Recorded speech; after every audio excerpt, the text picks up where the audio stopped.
October was stacked with amazing video games, and now along comes November to add even more pressure to your gaming life balance. From the AAA to the free-to-play, I'll run you through the best the month has to offer. I'm Adam, hello there, let's do this! First, the elephants in the room, as 2 games expected this month aren't anywhere in sight. Assassin's Creed Shadows was delayed into 2025, the first venture into feudal Japan for the series will now be releasing in February, and the expected announcement for a November release of Metal Gear Solid Delta never materialised. At least, not yet. The remake/remaster of the beloved Snake Eater game from 2004 still has an expected release date of 2024, so I guess there's still a chance it will make it for its 20th anniversary. Now on to games that do exist. Horizon Zero Dawn is on the list twice today, as the remastered original and a LEGO retelling arrive within 2 weeks of each other. A thing to note right away is that the Zero Dawn remaster can be purchased for just $10, €10 or £10 if you have the original game on the PS4. In my eyes, that's a very reasonable price for the upgrades made. In this RPG, we play as Aloy, an outcast child in a world filled with robotic dinosaurs and animals. We must learn to hunt and gather with a bow in hand, and also save the world too. The updates to the remaster are not world-changing, but do include over 10 hours of new dialogue and conversations, on top of a ton of little visual tweaks to match the second game, Forbidden West. The best thing about Horizon games is systematically taking down a dinosaur piece by piece and then reclaiming that fodder and making armor and new weapons from it. This footage is from Digital Foundry, who broke down the differences in this new remaster. I'll link that video in the description if you want to see more. Oh, and if you do have a physical copy of the original game, put it in your PS5 on release date to be given the option to upgrade for $10. Horizon Zero Dawn Remastered hits PS5 and PC on October 31st.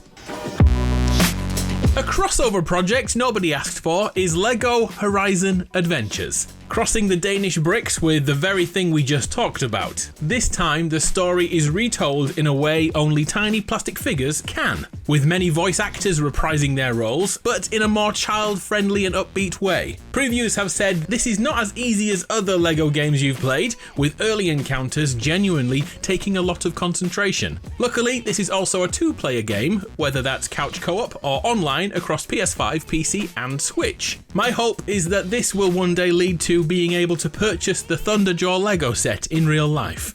Horizon Adventures is filled with action and exploration, but also a focus on building your perfect home base, with anything from hulking great tribal monuments to ice cream vendors and hot dog stands. LEGO really is the only medium to be able to do such ridiculous things. LEGO Horizon Adventures drops on PS5, Switch and PC on November 14th.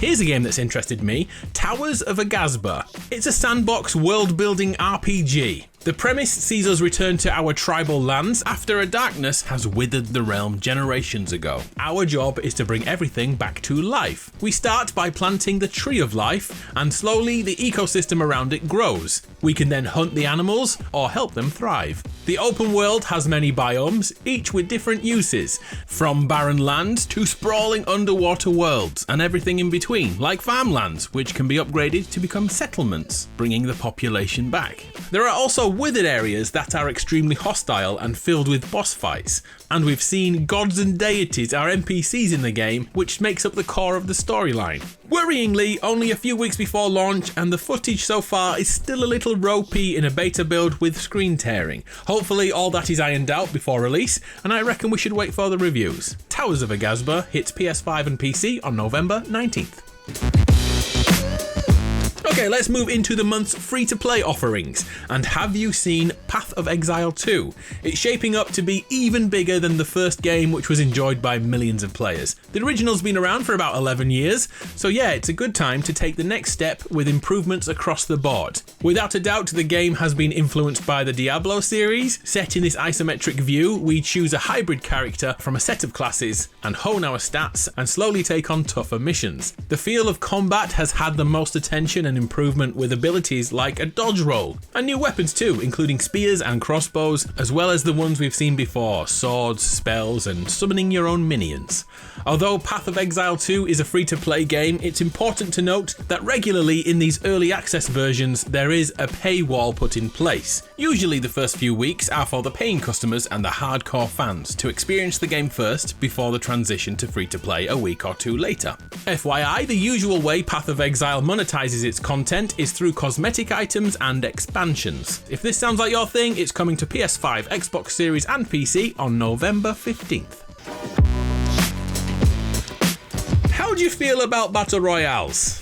Well, another free-to-play BR released last week, Off the Grid. Unlike the usual light-hearted, child-friendly BRs we all play, Off the Grid is gritty and sci-fi filled. It's essentially a cyberpunk battle royale game. The story has real humans playing BR in real life as a career choice, and have cybernetic limbs replace their originals, which then can be found and upgraded in the field. And should they be eliminated, the technology in this universe allows them to be revived to jump back in again.